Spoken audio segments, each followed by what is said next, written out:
Hello, everybody, and welcome to Teachers in the Dungeon. I'm Tom Gross with Dan Ream. Good morning, Dan. Good morning. And we've got a goblin in the room today. Yes. So if any Jacking funny around noises, with my computer. yeah, that's right, has already pulled a mouse click with her tail. Yes. And so anyway, that's that.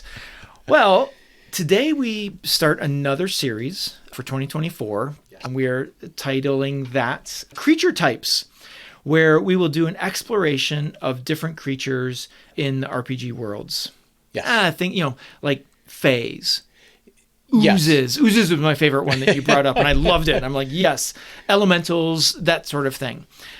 Yes. So we're looking at classes of creatures rather than individual ones. So Yes. This is sort of a big picture look. Mm-hmm. And the hope, after preparing and doing the research for this one, to me, the hope is to maybe point some things out that you weren't aware of about some of these classes that seem to be common. And so with today's creature type, we were taught to fear this creature type from an early age as kids. These appear in mythical tales of one-eyed monsters, fairy tales of these creatures living in clouds, and this creature type also appears in the Bible. You probably have guessed the names of these creatures at this point, thus proving how well we were taught about these creatures as children and kids. Some names of these creatures would be the Cyclops, or we might know of this creature from Jack and the Beanstalk, or perhaps even by the name of Goliath. Yes, you guessed it. Our topic today is giants. All three of these giant types are placed in literature for the protagonist to have some sort of something that they had to overcome. So perhaps this is maybe how you want to introduce your giants to your characters. But as we get to that, we're going to talk a little bit about the background and history of the giants. And Dan, that's where I'm going to pass it off to you to give, because you found some really cool stuff. I use primarily the Monsters Manual. Mm-hmm. I also have Bigby's Book of Giants, but I didn't use that as much as Goblin. Yeah, can you hear the clicking? It's literally a dice goblin. It is. She has got one of my dice, and she is trying to get trapped. It is trapped. Trapped back there, but so as you use Bigby's and I use Bigby's and the Monster Manual, and it looks like I'm looking over at your stack of books, and it looks like you have the Monster Manual and one that I wouldn't even have. I don't know why, but I didn't consider.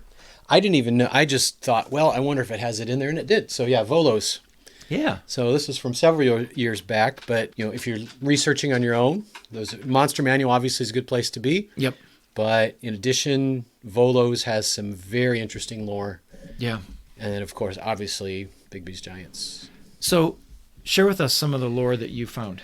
Okay, so they do a nice job of building up the history of giants in the D&D world. So the mythology is that they were all, or the ancestors of the giants were created by the god Anam. Yes. And so each of the 6 types of giant has their own sort of god that's one of the sons of Anam. Okay. And the story goes that the giants built a huge empire called Astoria. And each type of giant has their own niche in this socioeconomics, if you will, right, of the kingdom. Social studies teacher here. And so they get into a massive 1,000-year war with dragons. Mm-hmm. And according to Volos, the war ends due to exhaustion more than one side or another winning. Right. But I like that in the sense that it helps explain the rarity of both giants and dragons, is they decimated each other, essentially, if I understand it correctly. And I read, I'm not sure where I read this, but I read that they are one of the 2 original beasts or creatures of the universe. Dragons being the first, and then when dragons were very young is when Nam made the giants. And so they are originals to the, to lore, to the world, hence setting up that 1,000-year war. Yes. And so there are a couple other things. Their empire was shattered by this conflict. Each of the various types of giants retreated to their favored terrain to continue their lives. There is a lost capital fortress of the giants known as Vonenheim. That's cool. And it has been inundated, overflown by glaciers. And Volos makes a point of saying it contains a legendary weapon. It doesn't actually tell you what the weapon is. Nice. So you can decide for yourself what you want that to be. And it's just a fact that it's there. Okay. And just as a side note, we had kind of mentioned before we started, what I like about Volos is they tell a good story. They do a nice job making it very readable. At the same time, almost every paragraph has an adventure hook. Yes. Like this legendary weapon. Right. But it leaves it to you to determine what that is, and so on and so forth. So that's the big picture of giants and where they came from. Okay. And I was just going to read out of the Monster Manual here, just something that adds to that lore, is they say, no living giant remembers what started the conflict, but myths and tales of their race's glorious dawn are still sung in their steadings and holdfasts. Vilifying the primeval worms, giants and dragons continue to harbor grudges against one another, and it is seldom that they will meet or occupy the same area without a fight. Yes. So, even there, you might have some sort of a adventure hook about where these two creatures have found themselves, and you, as the adventurer, has to either eliminate one, negotiate, or find a way to convince one to leave a particular area, which would be kind of a cool setup. It does kind of put it in your face that unless you are a pretty high-level party, this is not an opponent to kill. You're going to have to outwit or come to some sort of accommodation, right, as you would a dragon. And reading all of this about giants, what was really kind of surprising to me is, after reading all this, I don't know that I would want to kill a giant because of this deep lore. Hill giants, maybe. Yes. They are of a different breed. But the other ones, it's almost like I'd almost rather show respect to them and try to help them, or I don't know. I mean, and there's something you had mentioned that was implied in several places in the Monster Manual regarding good and evil. Yes. Oh, yes. So they have two words. I actually do remember them. I didn't write them down, but since you brought it up, Mot and Maug. Oh. So good and evil is not paramount for them, but giantness. So any action or attitude or belief that reflects the giantness of your being, that is Mot, and that would be good or commendable. Anything that goes against giantness is Maug. So it's going to be slightly different for each of the 6 types. Okay. But the books make a point of saying this is why for a humanoid dealing with a giant, it's hard to tell if they're good or evil because they don't have the same concepts of that as we do. So it's all dependent on their giant values, essentially. Yes. Okay. Yes. Okay. And so there are many of the giant types that are, we would say are benevolent, but that's mainly because they're calm and cautious and not, overtly hostile to outsiders. Okay. But it's not so much that it's not like a silver dragon that thinks people are just cool. Got it. Right. Yeah. I know what you're talking about there. Okay. Cool. Well then, so when we talk about giantness and being a giant overall, there is a social structure to giants. And hierarchy. Yes. Hierarchy. And it's called the ordning. Well, each group has its ordning. Is it Do we use that same term for the types themselves? So yes, Okay. so what I've found is that the social structure of a giant species, and so there's a social structure to the giant species, cloud giant, storm giant, and so on, but there's also the ordning also plays into the social structure within each giant type. Yes. This gets really complex because the giant type always supersedes the giant rank within a type.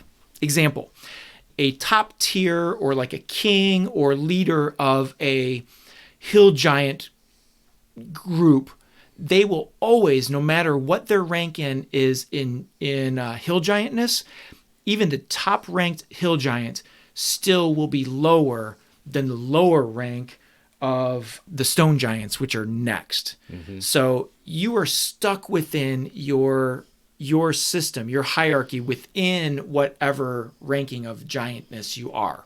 So the ranking of that is the very top type of giant are storm giants. Then it goes to cloud giants, but I discovered that cloud giants really kind of consider themselves top, and there's a reason for that, but they are number 2. Mm-hmm. Number 3 then are fire giants. Number 4 are frost giants, which kind of sets up that conflict between frost and fire giants, mm-hmm. because there's the I'm better than you, or no, you're not. But then you have then stone giants and then hill giants. Mm-hmm. So any giant within those, no matter what your rank is as a stone giant, as a cloud giant, you are still lesser than whatever giant is above you. And just as a general feature, as you would expect, I went ahead and drew out a chart. Okay. The stats decline across the board as you go down, this status list. Right.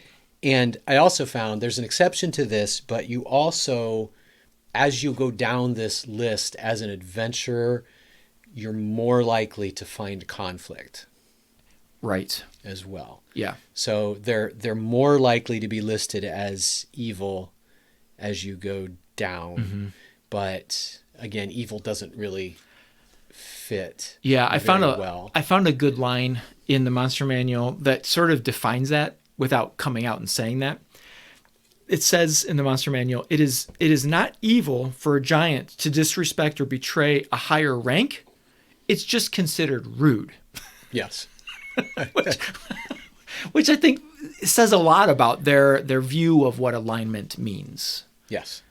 The stat that I pulled out when you talk about how stats decline, mm-hmm. I went with height, average height. Yes. And it fits. Mm-hmm. So the average height of a storm giant is 26 feet, and they are number 1. Number 2 is the cloud giant at 24 feet. Then it does not fit exactly, because number 3 is fire giants, and their average height is 18. Mm-hmm. Frost giants are generally a little bit taller at 21 feet. So and again, mythologically, I've always seen those two giant types as being almost equal. Mm-hmm. And so that kind of sets that up. And I didn't come across anything necessarily in the description or traits of those giants that says that they're natural enemies other than they're fire and frost. Yeah, I think they don't get along particularly well. Yeah. But it's not enemies. And they're right. And their sort of philosophy on life is very different as well. And the other exception is the stone giants. They actually pick up a little bit in dexterity, mm-hmm. and in wisdom, and into actually the frost. Stone giants come up a little bit from the frost giants in those categories. Yeah. And then decline. And that is sort of interesting. The stone giants are sort of an outlier in some ways. They are. So, okay. What else did you have about... all my other notes are about each different type of giant and their traits. That's what I've got left, too, is just some interesting little tidbits that they've got. Okay. So I'll just kind of add to that. I'll say this is something that we were comparing notes, mm-hmm. and together we have... I think almost 12 pages of that. So we're going to have to crack the whip on ourselves and make sure we don't spend too much, but maybe just give a brief overview of each type. Yeah. I was going to start with cloud, if that's okay. Oh, Okay. I'm going off of the rank of ordning here, but I mentioned this earlier, so I wanted to bring it up.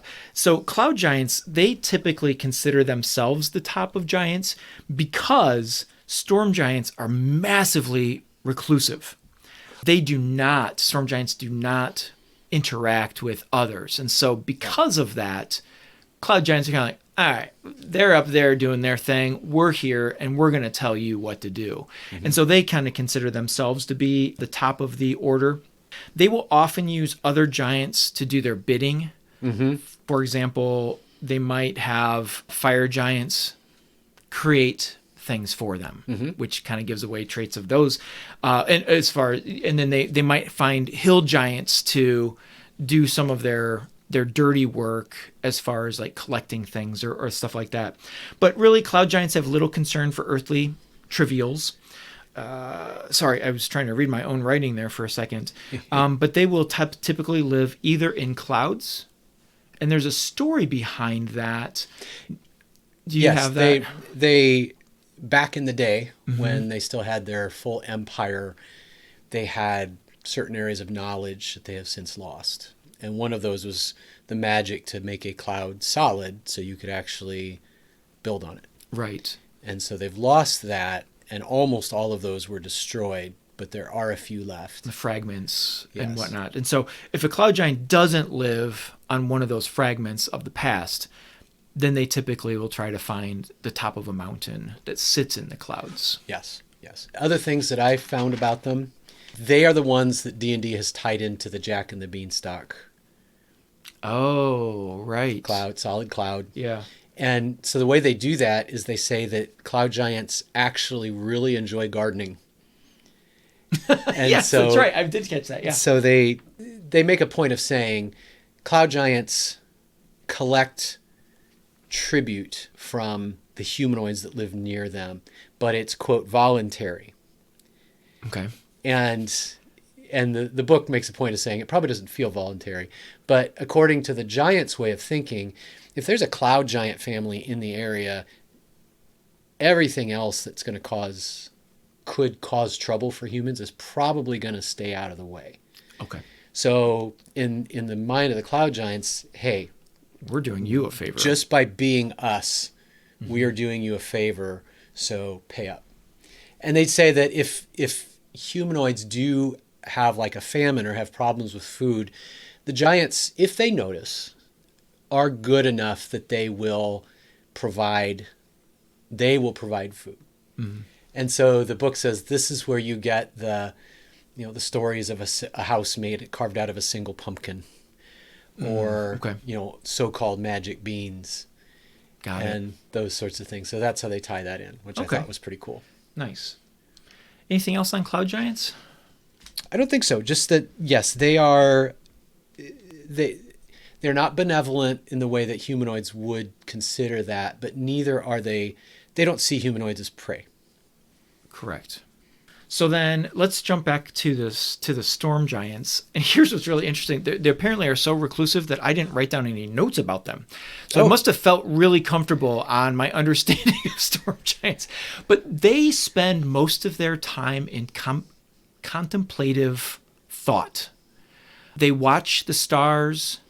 They watch for other signs of to maybe bring back the empire of the giants. And so they spend a lot of time just sort of staying away and being to themselves. Mm-hmm. And really, they don't even communicate with each other except to share notes on what they've observed mm-hmm. in their meditation, in the sky, and things like that. Yes, that's basically what I've got, that these are almost otherworldly. I did notice elsewhere that it's probably mostly storm giants, but I think it could be a number of them that tend to locate their dwellings or create portals near their dwellings. Oh, yeah.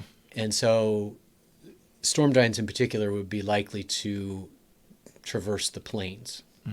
Yes. So that also makes them pretty otherworldly. Okay. So either find them also on the tops of mountains or in the depths of the sea, which I thought was interesting. I thought that was interesting too. And I'm not sure why, other than where else would you stay away from people Yes. or humanoids? Yes. By building something. And they have an innate spellcasting ability to breathe water. Yeah. I noticed. So, because I was like, how do they breathe in it? So I'm sure they create some sort of an air pocket or something, but they're able to get down there because of that. Yes. I did find one other fact about storm giants that came to mind is they will, from time to time, reach out to like heroic humanoids to ask them to do things for them. I saw that. That's a thread throughout a lot of these, at least the upper level, the more sophisticated giants. Right. You know, we could go and take care of that evil king, but it's kind of a bother. Why don't you guys go do it and we'll do something for you. Right. I think this also we'll talk about with stone giants as well, but typically they will leave people alone. Mm-hmm. Giants are not like warmongering. They're not coming to destroy. Yeah, right. These top storm and cloud giants, and I'll throw storm giants into this as well. They will not go out looking for trouble. Yeah. They are very content to just be themselves and do what they do. Now, you mentioned cloud giants, and I think, did I read this about cloud giants? Their god is actually the god of trickery. Mm-hmm. And so they will mess with people, but they're not doing it for the sake of conquering or anything like that. No. So next is fire giants. Yep. Typically, they're found in lava flows, volcanoes. I mean, when they talk about the creation of fire giants, they were created from lava. Mm-hmm. They are very militaristic in their culture. They have a very strict code about the way in which they do things. It is very important to them to keep a forge going at all times. Mm-hmm. If they are not living by a volcano or a lava flow to keep their forge going, they will find resources to make that happen. So if a fire giant lives in a forest or in a forested area, it's very common for that forest to be fairly decimated. It will not be forested for long. Yeah, because they will tear that forest down to keep their forge going. They will also put into servitude humanoids to do mining for them, for coal or iron ore or other types of ores. And so they're is servitude the right word to use? I was thinking there's a word. I don't think I have it written down. Thralls, you could say thralls. Yeah. But yes, that's what I found, and they made serfs. A point. That's the word I did write down. Yeah, they'll take humanoids as serfs to do various tasks. Yeah. I would say actually slave fits better, because this is where the otherness of giants really kicks in. They will be happy enough to our goblin is back. The chatty. They will work humanoids to death. That's not a bad thing to do. There's nothing in their code of conduct that says that's unacceptable. Mm-hmm. This is what they're there for. This is what we're going to use them for. Yeah. I'm trying to think if there's a comparison. I mean, so they use humanoids in a way in which we might use livestock. Yes. You know, they're here to feed us, and so we raise cattle. Even worse, because we don't really use animals for labor, but when we did, we took care of them so they could perform. Oh, okay, that's a good point. And they don't care about that. This is just straight up, working them. So what's the good of a fire giant? Well, one thing that they're excellent at, and they contribute to probably the larger world, is their artistry. Yes. And their craftsmanship. And so that they take that very seriously in creating things. Now, they're creating for themselves, but those things do get out into the world. That is what they contribute. That's one thing I thought was cool, that I said one of their most notable crafts that they have is essentially throwing lava and turning it into art as it cools. Yes. So I thought that was a cool concept. Yeah. So yeah, that's everything I have on fire giants. Again, I can see some adventure hooks in that discussion we had about them that you might be able to use as far as like the way in which they treat humanoids. Yes. Maybe there's an adventure there. Yes. Yeah. The adventures are getting darker as we work down the. Yeah. And then I was thinking an adventure about, you find a piece of fire giant art, or you're in search of a piece of fire giant art for a king or, some sort of a leader that would pay you well for that. So that might be something you can use there. So frost giants are next on the list. They're a little harder to characterize, I would say, than the fire giants. Fire giants are pretty, I don't know, they fit into a type a little more, I think. Yeah, and I would say frost giants, not just opposite as far as fire and frost, but they have many other opposites. For example, we talked about how fire giants value artistry. They value craftsmanship. Frost giants, totally not on their radar. No. They could care less about things. No. And they are brute warriors from a frozen wasteland. They live off the spoils of raids and pillaging. They value brute strength above anything else. And they view crafting as menial tasks and don't value it at all. Yes. And then the one little quirk, though, is they are apparently the type of giant most likely to accept outsiders. Oh, because interesting. their concept of what giantness is, that Mott and Maug, and really it's just brute strength. So if you are a character with brute strength and prove that to them, you're great. They'll be happy to welcome you in. I guess that fits my image of like who would interact with or trade with frost giants, and barbarians come to mind right away. Barbarian could prove themselves in certain ways to be accepted into a frost giant clan per se, and they would see the value in that. So okay. And we said this is a different group. I get them and the stone giants mixed up. So that's who's next. Yes. So let's talk about the stone giants. Go ahead and go with your. Well, your that I was just going to bring one little small point in, but yes, they're ones that are a little bit, and again, it's kind of cool that the D&D writers have done this. They throw a wrench into this just slightly, in that it seems like we're getting toward more vicious as we go along, but that doesn't fit with the stone giants. No, not at all. No. Not at all. They are reclusive. They're going to get as far away from people as they can. They just want to sit and carve all day. Yep. That's all they want to do. Yep. And they're wise. Yes. And like you said, they will leave people alone unless they're intruded upon or they become angered. Then they will definitely fight. Contemplative, like a storm giant as well. And that goes into your carving. And the one thing I was going to throw out is their ordning is based on skill with stone carving or rock throwing, which they all like to do, but for them particularly. We pointed out how that is on their stats. That rock throwing it for all of them is a statistic. But they in their society, giants of low status are literally kicked to the edge.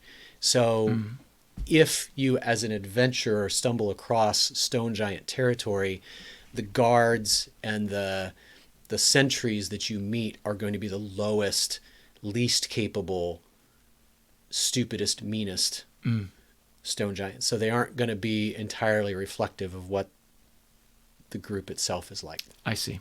Okay. I don't have anything else about them other than I thought it was cool. This is something I wouldn't have thought about, is that they have one of their special abilities is to be able to have camouflage into stone. Yes. Which is something that they would use to avoid detection from others. There's quite a bit more about them. They get fleshed out quite a bit in Volos. Okay. So some of the things that are kind of cool, their carvings are so skillfully done that, and their carvings are like tapestries, so they tell a story. Oh, cool. But they said that they'll even work on multiple levels, so depending on the type of lighting, you get a different story from the same carving. Wow. which is kind of a cool idea. That is super cool. And they have what's known as speaking stones. So they create cylinders with runes in a circle. So you hold the stone and turn it, or they have a device that you set it on that turns so you can read. And then you turn it over, and there's another set that you can read the other way, which is pretty cool. Boy, think about how you'd use that in a game. And they said that if a giant creates a cylinder where they make the message and there's still blank stone left, that's considered Maug. That's bad. Oh. So you smash that and you have to start all over again to create one that actually fits. That is cool. Which I think is kind of a neat idea. The last thing, last couple things, they look far more rustic than they are, because all they care about is carving. They don't adorn themselves. They don't create nice clothing. They look very rough. And they will demand tribute if you want to cross their territory. Is basically the way it works. The last thing, they view stone as the true reality and their caverns as the true reality. They don't like to be outside. And what they've developed about them is that if they are out in the above ground too long, they enter what's known as dream walking, and they think that everything about them is not quite real anyway, and they'll get disoriented and kind of go a little bit crazy. So if you see a stone giant out in the open for long periods of time, particularly if it's away from its home, then it's likely to be in this weird, delirious state. Wow, that's cool. So yeah, there's a lot about them that's pretty... I'm so glad that you thought to look into Volos. I wasn't even on my radar as a resource for looking this up. So that's cool. Yes. Now we get to hill giants. Yes. Which there's nothing really funny about a hill giant because they are the most vicious. They're sort of the other half of Jack and the Beanstalk. Fee, fi, fo, fum. Yes. I'm just going to eat you. Right. And the first word I wrote down is primitive. Yes. They have a voracious appetite, and they spend most of their time in a very basic life skill of looking for food. Yes. I wrote down ugly and dumb. Yeah. I put down also bullies. Yes. They will bully humanoids and creatures on the earth to steal food from them and just cause all sorts of problems. Yes. Yeah. There are a couple other details. The tribe is always led by its fattest member. That is all that matters. I'm so glad you brought that up because I was going to say something about the depiction of a hill giant always. Yep. When I look, so here in the monster manual, when I turn to hill giant, they always have this massive belly. Yep. Morbidly obese. Yes. So that is a status. That's their ordning. Yes. It has nothing to do with intelligence or even strength. It's just fatness. Really? Well, I guess if what they value is food, because that's all they're looking for, the largest members, the most successful, probably, in finding food, and so they become the leader. That's fascinating. So the only other detail, because there's just not much culture there. Yeah. But they have a game. Oh. I can only imagine it must have something to do with throwing things. No. Okay. It's called Stuff. Are you making this up? I am not. It's how many small humanoids can you stuff into your mouth without swallowing? Oh my God. Did Volo find that? Yes. Maybe Volo's making that up. Yes. That is a riot. That. It's a riot, but it's really not. I mean, once again, there is an adventure hook there. Yes. For stuff. Yeah. So there's not too much else. What a horrible thought. I mean, that's right up there with trolls and things like that. I did come across that there are other creatures that are in the structure of what you would consider giants. Yes, I don't know that we want to go into all of them. But I was just going to name a couple. Yeah. The Ettins or Eaton. I don't know how you say that name. The kind of from most to least powerful is Fomorians. I don't know anything Those about those. are ugly and misshapen giants of the Underdark. Oh, okay. But these are not from giant blood. Okay. I don't believe. This is a race that's been cursed by the Fae. Okay. So that's Fomorians. The main thing about them is they have a curse of the evil eye where they can cause another character to develop the same deformities they have. Oh, wow. Temporarily. So that's kind of creepy. Yeah. And the word Fomorian, that actually comes out of Celtic mythology. Oh. Which I only recently learned, but I thought that was cool. Cool. Yeah, Ettins, two-headed giants. Yeah. And Ogres, I think, are in that and then list ogres as well. Yes. Ogres idolize true giants, but I'm not quite sure if there's a blood relation or what that is. Okay. Yeah, I don't know either. So, Wow. I learned a lot. I just put a list of 5 things that I thought of as adventure hooks while going through this. First is, we already mentioned this one a little bit, but an adventure hook to stop a mistreatment of humanoids from a giant. To drive a hill giant or a collection of hill giants away from a village or a town. Mm-hmm. To acquire an artifact for a cloud giant. yeah. To steal an excellent weapon from a fire giant lair. And You then could be stealing it for a frost giant.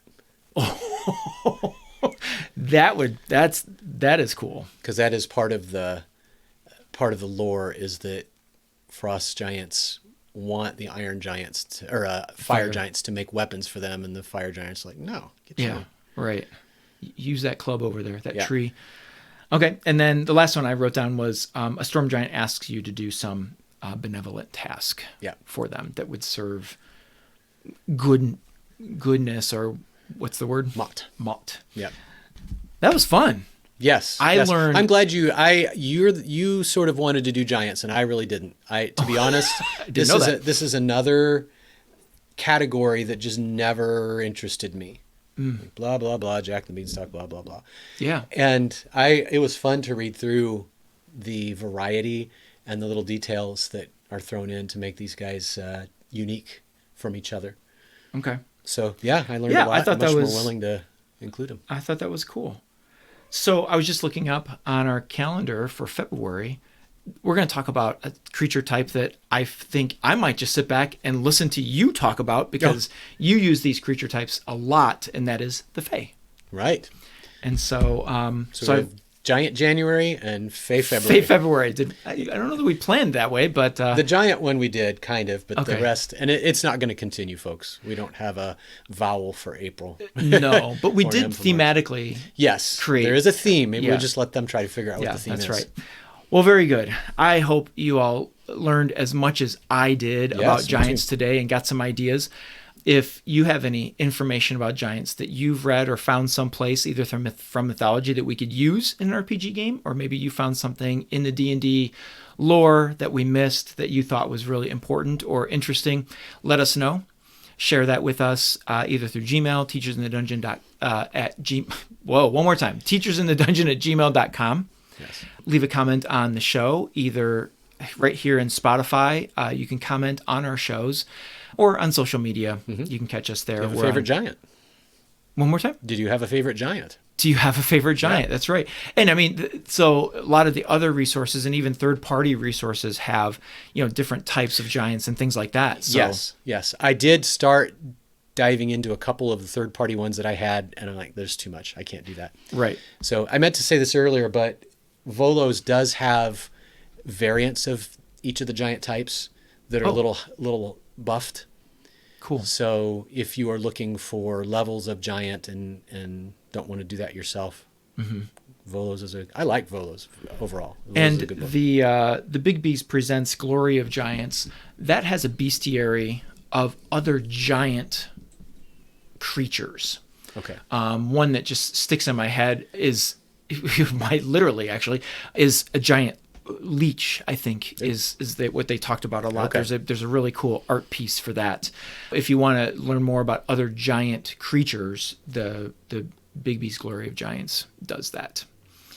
So, well, this has been fun. Yes, it has. It's been a giant show for us. Hope you enjoyed it. Let us know what you think on the places we just mentioned earlier. And until next time we break down our Waterdeep campaign, I believe. Yes. So, all righty. Well, that sounds good. All right, Dan. Until next time, keep rolling those 20s, folks. We'll see you then.